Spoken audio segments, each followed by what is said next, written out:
Were Bell's Hells ever the main character of their own story?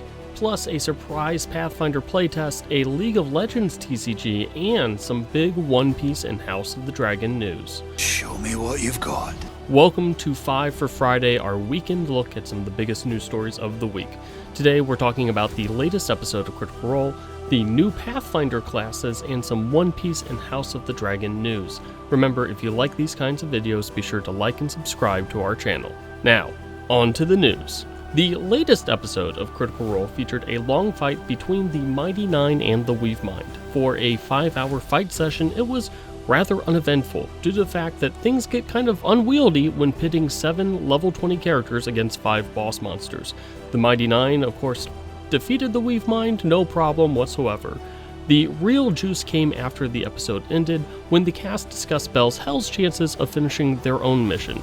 The cast was actually surprisingly nonchalant about Bell's Hells' chances and admitted they could just have either Vox Machina or the Mighty Nine finish the job if needed. Let's throw the game! Let's become the Vox Machina of the moon. Let's just stay up here and become the wall. It really gave this entire impression that Bell's Hells weren't as much the heroes of Campaign 3 as the POV characters, with Vox Machina and the Mighty Nine held in reserve to be the big stars at the end if needed. You make an excellent point. Paizo announced a new playtest for 2 Pathfinder classes this week, with the Necromancer and Runesmith coming to players on December 9th.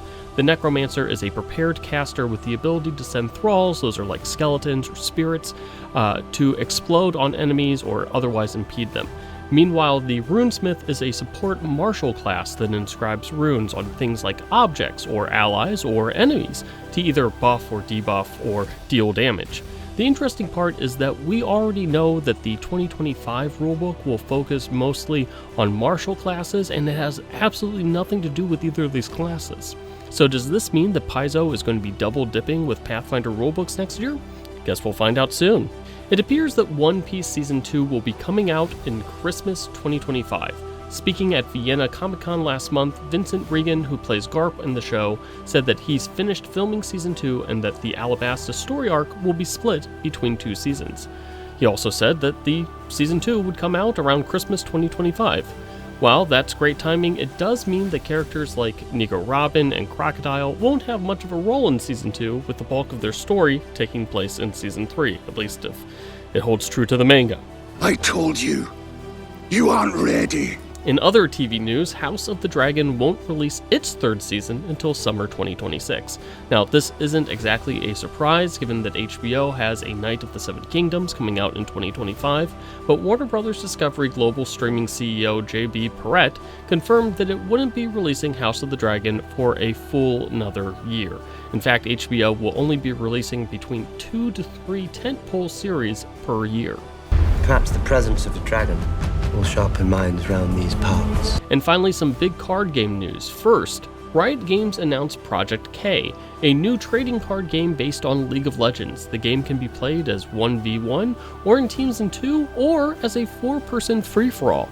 Decks are built around a specific champion, although abilities will be thematically similar to champions instead of mimicking abilities directly from League of Legends.